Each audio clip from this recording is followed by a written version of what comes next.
The massive crystal doors of the Galactic Council chamber swung shut with a heavy thud.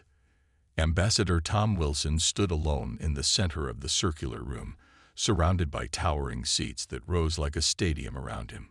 50 different alien species watched from above, their faces showing various degrees of boredom and contempt. High Counselor Reed, a tall being with silvery skin that seemed to shimmer in the chamber's bright light, leaned forward from his central position. Ambassador Wilson, the Council has reviewed Earth's request for assistance against these pirate raids. He paused, thin lips curling into what might have been a smile. We find your evidence lacking. Wilson's weathered face remained calm, though his fingers tightened slightly around the digital pad he held. Counselor, we have provided detailed reports of 17 attacks on our outer colonies in the past month alone. 300 civilian casualties. 2 research stations destroyed. The pirates are becoming bolder with each raid. Perhaps, Reed's voice dripped with condescension, if humanity had developed better defensive capabilities before rushing to colonize, you wouldn't find yourselves in this position. Murmurs of agreement rippled through the chamber. A few council members didn't even try to hide their laughter. We're not asking for military intervention, Wilson said, his voice steady despite the mockery. We simply request permission to extend our patrol zones and coordinate with other species defense forces. A blue-skinned counselor from the 3rd tier spoke up. Your species has been part of galactic society for barely 20 years, Ambassador. You can't expect the same privileges as civilizations that have been spacefaring for millennia. Wilson took a deep breath. In his 30 years of diplomatic service, 10 on Earth and 20 among the stars, he had never faced such open dismissal. The Galactic Charter, which you invited us to sign, guarantees mutual protection and support among all member species. Protection and support, Reed interrupted, are extended based on need and merit. Humanity's technological level is. He paused, searching for a diplomatic word, insufficient to warrant such resources. The chamber grew quiet as Wilson stepped forward. When he spoke again, his voice carried to every corner of the room without raising its volume. I want to make sure I understand correctly, Counselor. You're denying our request because you believe we're too primitive. Your words, Ambassador, not mine. Reed's smile widened, but they are accurate. Wilson nodded slowly, then began gathering his materials. The movement caught several counselors by surprise. These sessions usually ended with much more begging and bargaining. A final thought, if I may, Wilson said, turning back to face the assembly. Humanity has a saying, don't judge a book by its cover. It means appearances can be deceiving. Reed waved his hand dismissively. Yes, yes. Your species has many quaint expressions. We have another saying too. Wilson's eyes hardened. Necessity is the mother of invention. When you deny help to those in need, you might be surprised by the solutions they create. Is that a threat, Ambassador? Reed's voice carried a dangerous edge. Not at all, Counselor. It's a warning. Wilson walked toward the exit, then stopped at the doorway. You believe you've seen the full measure of humanity's capabilities. You haven't. And when you realize your mistake, remember this moment.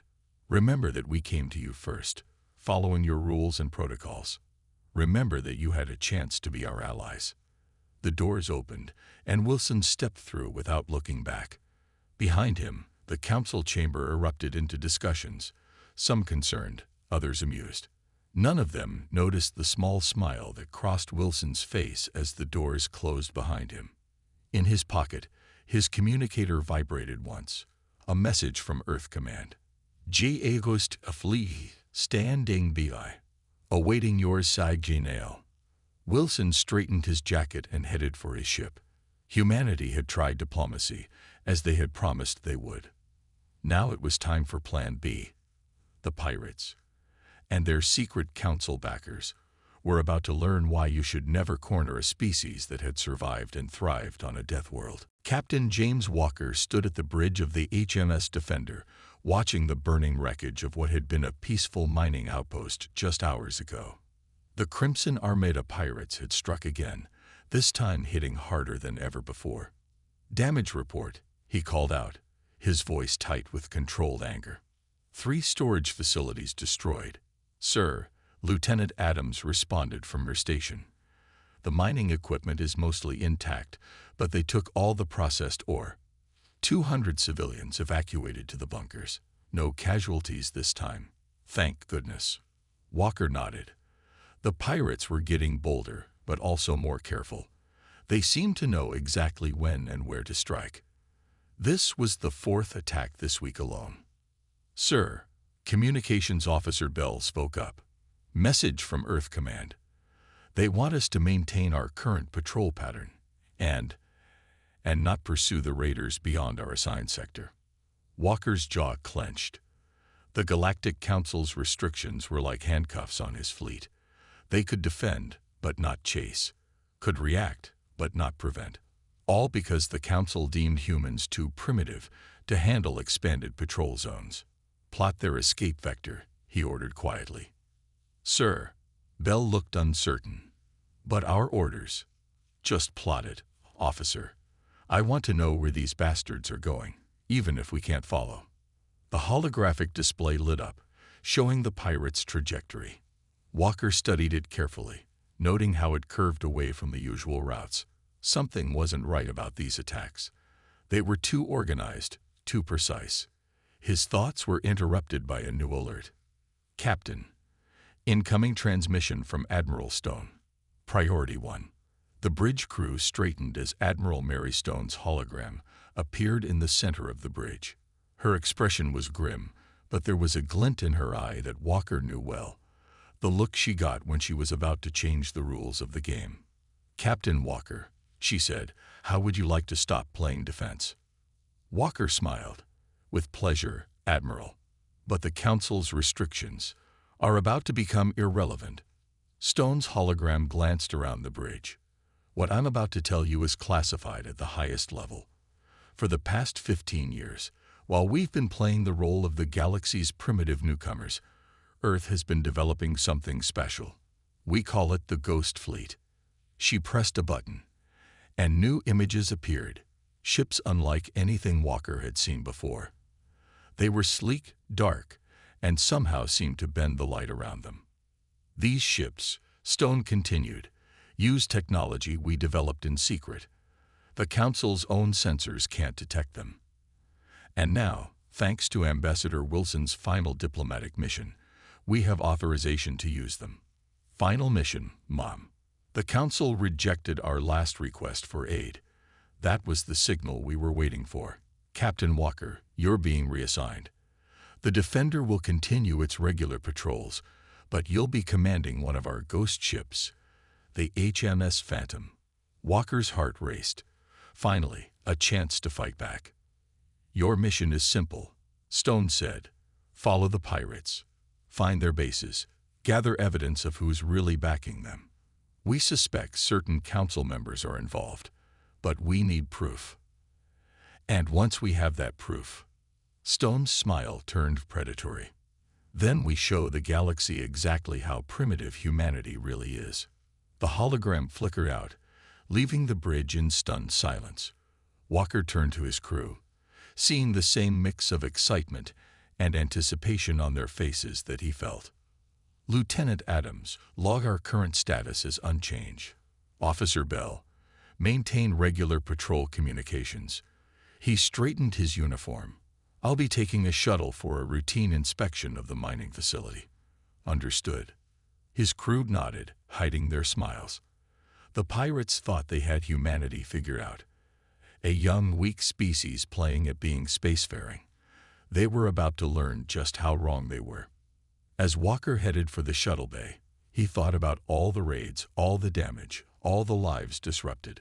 The hunters were about to become the hunted, and they wouldn't even see it coming. The emergency alarms on New Eden Colony blared through the night. Red lights flashed across the faces of thousands of colonists as they rushed to the underground bunkers. Above them, the Crimson Armada's ships darkened the sky, their weapons already burning through the colony's outer defenses. In the colony's control center, Governor Roberts watched the attack through holographic displays. How many ships? 15 warships, sir, his security chief answered. Biggest raid we've ever seen. They're not just here to steal this time. The governor's hands tightened into fists. New Eden was humanity's largest colony, home to over 50,000 people. If it fell... Sir, an operator called out. Message from Earth Command. They say help is coming. But the nearest patrol fleet is 3 hours away. Roberts closed his eyes.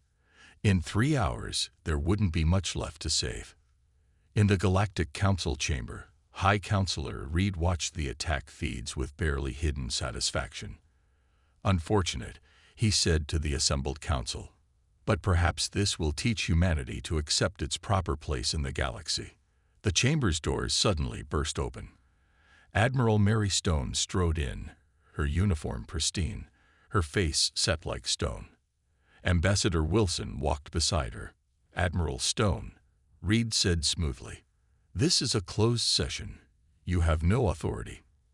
"I have every authority," Stone cut him off. She pressed a button on her wrist computer, and the chamber's main display changed. Instead of showing New Eden under attack, it now showed something that made several council members gasp.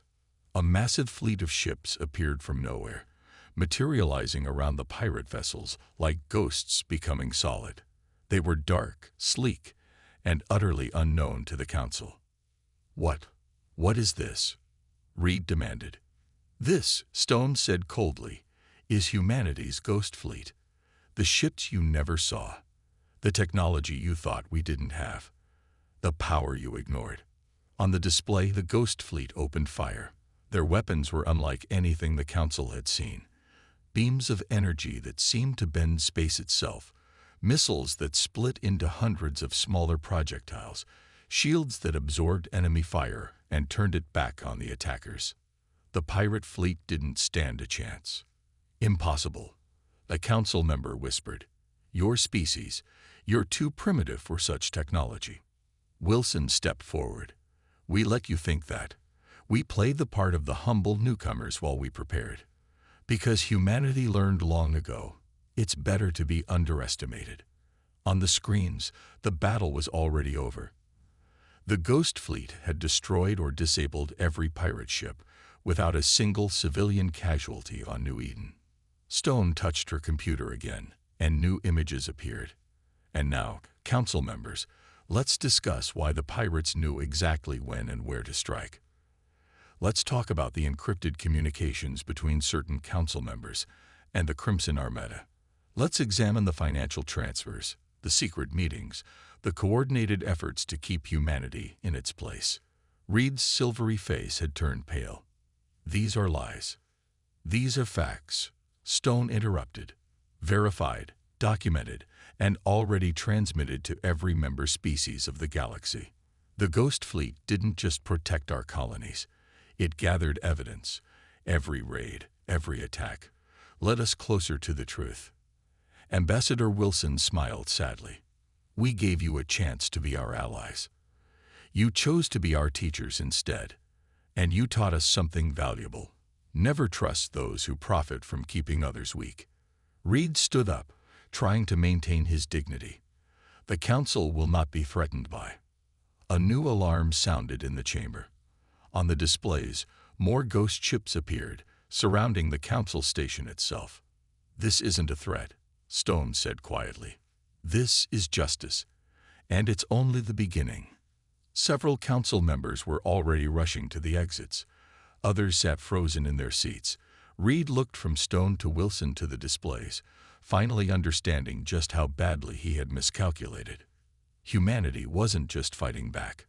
They were changing the galaxy. Captain James Walker stood on the bridge of the HMS Phantom, watching his tactical display light up with targets. Operation Phantom Strike was in full swing, and the hunters were about to become the hunted. "All ships report ready, Captain," Lieutenant Adams said from her new station. Like Walker, she had transferred from the Defender to join the Ghost Fleet. "Ghost Squadron 1 through 5 are in position." Walker nodded. Before them lay the largest pirate base in the sector, hidden inside an asteroid belt. The pirates thought their location was secret. They had no idea they'd been under observation for weeks. Begin Phase 1. Walker ordered. Let's show them our new tricks. The Ghost Fleet moved like shadows through space. Their stealth systems, developed in secret by Earth's best scientists, didn't just hide them from sensors. They bent light around the ships, making them nearly invisible even to the naked eye. Inside the pirate base, alarms suddenly blared. The base's commander rushed to his control room. What's happening? Our outer defenses are going dark, sir, his officer reported. One by one, just shutting down, but we don't see any ships. The commander slammed his fist on the console. Impossible. Nothing can get through our sensor net. At that moment, the Ghost Fleet revealed itself. 5 squadrons of ships appeared simultaneously, surrounding the base in a perfect sphere of destruction. Their dark hulls seemed to absorb the starlight, making them look like holes in space itself. Walker's voice broadcasted across all frequencies. Attention, pirate forces. This is Captain Walker of the Earth Ghost Fleet. Your raids on human colonies end today. Surrender or be destroyed. The pirates responded with a barrage of weapons fire. Energy beams and missiles streaked toward the Ghost Fleet and passed right through the ship's images. Holograms. Walker smiled. Another trick we've been working on. Lieutenant Adams, show them where we really are. The real Ghost Fleet decloaked directly among the pirate ships, their weapons already firing. The pirates found themselves shooting at empty space, while the human vessels carved through their defenses with surgical precision. Base defenses at 40%. We've lost contact with the outer squadrons. They're everywhere. The pirate commander watched in horror as his forces crumbled. These weren't the primitive human ships they'd been raiding. These were weapons of war unlike anything he'd seen. Sir, Adams reported, we're detecting emergency transmissions from the base. They're calling for help, sending messages to their council allies. Perfect, Walker said. That's exactly what we wanted. Admiral Stone. Admiral Stone's hologram appeared on the bridge. We're tracking every transmission, Captain. Each desperate call for help leads us to another corrupt council member, another hidden base. The evidence keeps piling up. The battle was already over. The pirate base's defenses had fallen, and their ships were either destroyed or drifting powerless in space. Walker's fleet had suffered 0 casualties. Begin boarding operations, Walker ordered. I want their databases, their communication logs, everything. And make sure our footage of this battle gets transmitted across all galactic channels. Already done, sir. Adams smiled. The galaxy is watching, and they're starting to understand. Humanity isn't just fighting pirates. We're cleaning house. From his command chair, Walker thought about all the colonies that had suffered raids, all the lives disrupted by these pirates and their council backers. This was just the beginning. Operation Phantom Strike had dozens more targets identified, each one leading closer to the corrupt heart of the Galactic Council. Send word to the other ghost squadrons, he commanded. Phase 1 is complete. Begin Phase 2. Across the sector, more ghost ships emerged from hiding, each heading toward another pirate stronghold. The Council had wanted to teach humanity its place in the galaxy. Instead, they were about to learn that sometimes the best weapon isn't the most advanced technology. It's letting your enemies underestimate you until it's too late. Admiral Mary Stone walked through the captured pirate base's command center, her boots clicking on the metal floor. Around her, human intelligence officers worked at terminals, breaking through encryption and downloading data. Each new file they discovered painted a darker picture of the Council's corruption. Report, she commanded, stopping beside a young analyst. Ma'am, we found direct links between High Counselor Reed and 6 major pirate operations, the analyst said, bringing up holographic displays. Money transfers, weapon shipments, even battle plans. They were using the pirates to keep younger species in line. Stone's face hardened. It wasn't just humanity they'd been targeting. Other emerging species had suffered similar raids, all designed to keep them dependent on Council protection. Her communicator beeped. "Admiral, Ambassador Wilson is ready with the evidence." In the Council chamber, chaos reigned. Dozens of species representatives argued and shouted as more revelations appeared on the main screens. Wilson stood calmly in the center, directing a parade of damning evidence. "Here," he said, his voice cutting through the noise, "we see High Counselor Reed personally approving attack plans on our colonies." The display showed encrypted messages, financial records, and secret meetings. And here, Council Member Voss providing classified patrol routes to the pirates. Reed stood up, his silvery skin now dull with stress. "These records are obviously fake. The records," a new voice boomed, "are genuine." The chamber's doors opened to reveal Admiral Stone. Behind her walked Captain Walker and a group of former pirate commanders in restraints. "Commander Blackhand," Stone gestured to one of the prisoners. "Tell the Council what you told us." The pirate commander stepped forward. "Everything they're saying is true. Reed and his allies hired us. Gave us targets, schedules, defense codes. Said they needed to teach humanity a lesson about trying to rise too fast." Outrage erupted from the Council members who weren't involved in the scheme.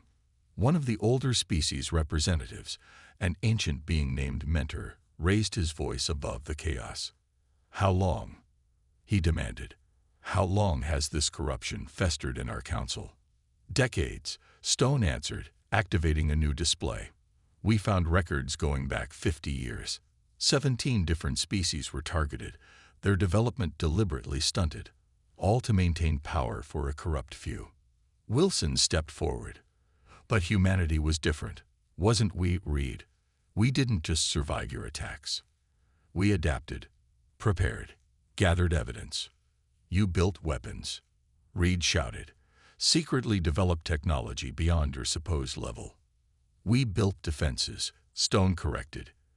"And we only used them after giving you every chance to help through legal channels. You forced our hand." The chamber's screens now showed feeds from across the galaxy. Ghost Fleet squadrons had simultaneously struck dozens of pirate bases. Each raid uncovered more evidence, more connections to corrupt Council members. "The ghost ships aren't even our most advanced technology," Wilson said quietly. "They're just the ones we let you find out about. Think about that, Reed. Think about what else we might have developed while you thought we were primitive." Security forces began entering the chamber, not human ones, but those of the honest Council species. They moved toward Reed and his conspirators with arrest devices ready. "The age of corruption ends today," Stone announced. "Humanity didn't come to destroy the Council. We came to clean it, to make it what it always should have been, a place of true cooperation and progress." As Reed and his allies were led away in restraints, Wilson turned to the remaining Council members. "Now shall we discuss the future? A future where no species is held back, where advancement is encouraged, not punished." The Council chamber, for the first time in perhaps centuries, fell silent in genuine reflection. The galaxy was changing, and humanity had sparked the fire of reform. The Council station hung in space like a giant silver wheel, its usual glow dimmed by the shadows of Earth's ghost fleet surrounding it. Inside the main chamber, former High Counselor Reed and his corrupt allies sat in a specially designed containment area, their crimes displayed on screens around them. Ambassador Wilson stood at the center of the chamber once again. This time, however, he wasn't a supplicant begging for help. He was the voice of justice. "We've provided each Council member with complete evidence files," Wilson said, his voice steady. "Money trails spanning 50 years, weapon shipments to pirate forces, classified defense information sold to raiders, the deliberate suppression of 17 different species." The chamber, once a place of whispered deals and hidden corruption, now blazed with light. Every conversation was being broadcast across the galaxy. Transparency would be the foundation of the new order. Captain Walker stood near the main entrance with his security teams. His ghost fleet crews had worked tirelessly, tracking down every conspirator, securing every piece of evidence. Now they watched as justice unfolded. "The accused have a right to speak," Wilson announced. "Though given the evidence, I'm not sure what they could say." Reed stood up, his silver skin dull with defeat. "We did what was necessary. Strong species must guide weak ones. If we let everyone advance too quickly—" "You mean if you let them advance quickly enough to challenge your power?" Admiral Stone interrupted, stepping forward. She carried a data pad showing casualty figures from pirate raids. "These numbers represent real people, Reed. Lives lost, colonies destroyed, all so you could maintain control." The Chamber's new acting leader, the elder being called Mentor, raised his hand for silence. "The evidence is overwhelming. The crimes are proven. This council must now decide the punishment." "If I may," Wilson said, "humanity has a suggestion." He pressed a button, and new images appeared. They showed massive construction projects on empty worlds, research facilities, and training centers. "Instead of imprisonment, we propose rehabilitation through service," Wilson explained. "The corrupt council members will work to rebuild what they destroyed. They'll help develop the species they suppressed. Every breakthrough, every advancement will benefit those they once held back." Murmurs of approval spread through the chamber. It was a uniquely human punishment, turning the criminals' efforts toward helping their victims. Furthermore, Admiral Stone added, "Earth will establish a new galactic defense force. Any species can join, contribute, and learn. No more artificial barriers. No more suppressed technology." Reed's face showed shock. "You would share your ghost fleet technology?" "Share it." Walker spoke up from his position. "We'll help others improve it. Innovation comes from cooperation, not competition. That's something humanity learned long ago." The voting was swift and unanimous. The corrupt council members were stripped of their positions and assigned to rehabilitation projects. New leaders were elected, with safeguards and oversight systems designed by both humanity and the elder species. As the former council members were led away, Wilson turned to address the reformed council one last time. "Today marks a new beginning. Not just for humanity, but for all species who were held back. The galaxy is vast, and its wonders should be open to everyone." Outside the station, the Ghost Fleet began to power down their stealth systems, becoming fully visible for the first time. They were no longer needed as hidden weapons. They would serve as protectors, teachers, and symbols of a new era. Admiral Stone joined Wilson as the session ended. "Think they learned their lesson about underestimating humanity?" Wilson smiled, watching the stars through the chamber's grand windows. "I think they learned something more important. That humanity's greatest strength isn't our technology or our ghost fleet." He paused. "It's our ability to turn enemies into allies and use victory to build something better than what came before." The light of distant suns streamed through the windows, illuminating the chamber in a new dawn. The age of corruption was over. The age of cooperation had begun. 3 months had passed since the great revelation and reform of the Galactic Council. The once corrupt chamber now buzzed with genuine activity and progress. Representatives from previously suppressed species filled seats that had been denied to them for generations. Ambassador Wilson walked through the newly established Galactic Defense Force Academy, where Captain Walker was teaching advanced fleet tactics to students from 30 different species. The sight made him smile. Young officers from formerly rival worlds working together, learning from humanity's experience. And that's how the Ghost Fleet maintained complete sensor invisibility, Walker explained to his eager students.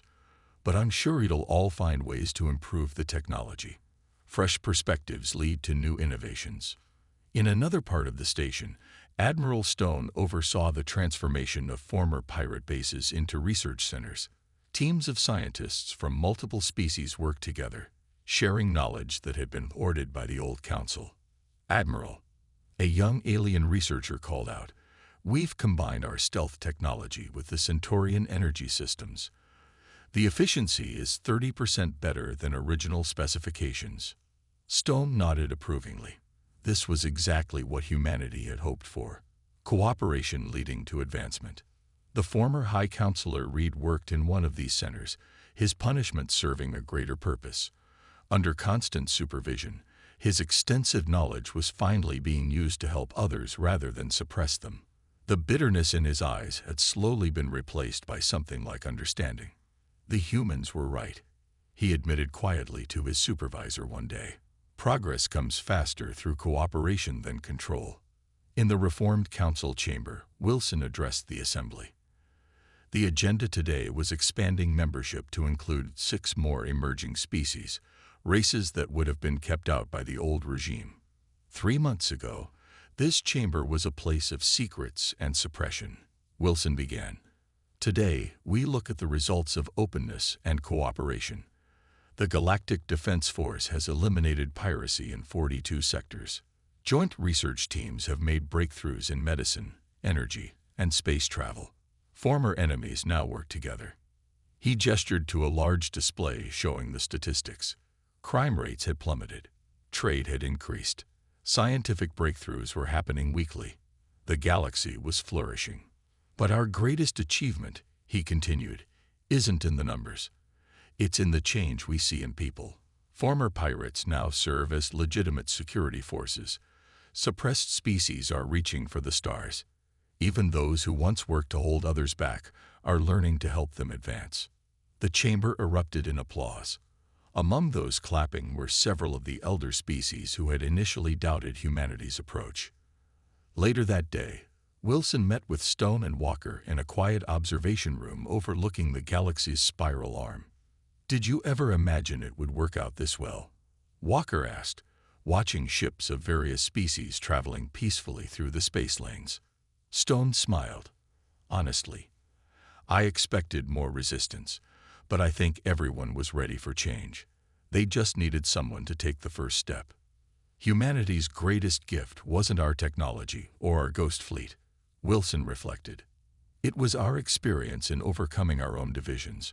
We learned on Earth that real strength comes from unity, not dominance." A group of students from the academy passed by their window, representing a dozen different species, all wearing the same uniform. They were the future, a generation that would grow up without artificial barriers or suppression. "The galaxy's entering a golden age," Stone said. "And to think, it all started because some council members thought they could bully humanity into staying small." Wilson laughed. "Their biggest mistake wasn't underestimating our technology. It was underestimating our capacity for forgiveness and our desire to build rather than destroy." Outside, the stars shone brighter than ever, illuminating a galaxy transformed. Humanity had come to the stars seeking allies and found oppression. In defeating that oppression, they had achieved something greater than victory. They had created a true community among the stars. The age of secrets was over. The age of cooperation had begun, and the galaxy would never be the same.